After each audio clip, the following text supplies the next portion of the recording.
India ഒരു തെരഞ്ഞെടുപ്പിന്റെ മുന്നിലാണ് നിൽക്കുന്നത്.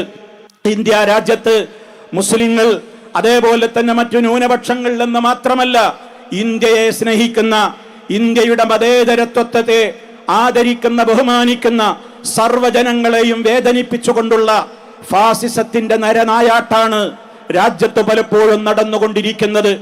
ഈ ഘട്ടത്തിൽ ഇന്ത്യയിലെ ഓരോ പൗരനും പ്രത്യേകമായ ഒരു ധാർമ്മികമായ ബോധം അവന്റെ മനസ്സിലുണ്ടാകേണ്ടതുണ്ട്.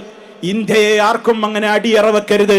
ഇന്ത്യ രാജ്യം അതിന്റെ മതേതരത്വത്തിന്റെ സ്വഭാവത്തോടുകൂടി നിലനിൽക്കുവാൻ ആവശ്യമായത് നമ്മളാലാവുന്നത് നമ്മൾ ചെയ്യണം.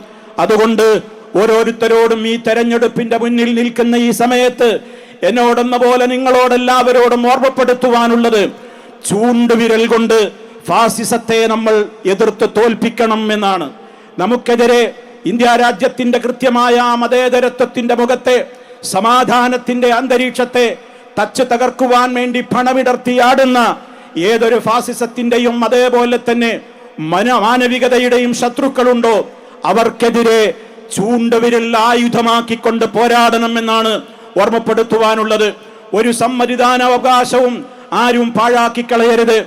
നമ്മുടെ കൂട്ടത്തിൽ യാത്ര ക്രമീകരിക്കാൻ കഴിയുന്നവരുണ്ടെങ്കിൽ പോയി സമ്മതിദാനാവകാശം രേഖപ്പെടുത്തണം. അതല്ലെങ്കിൽ കുടുംബത്തോട് വിളിച്ചുകൊണ്ട് ഒരു വോട്ടും പാഴാകാതിരിക്കുവാൻ വേണ്ടി ഓർമ്മപ്പെടുത്തണം. നമുക്ക് ചെയ്യാനാകുന്ന സമാധാനപരമായ ഏറ്റവും വലിയ കാര്യം അതാണ്.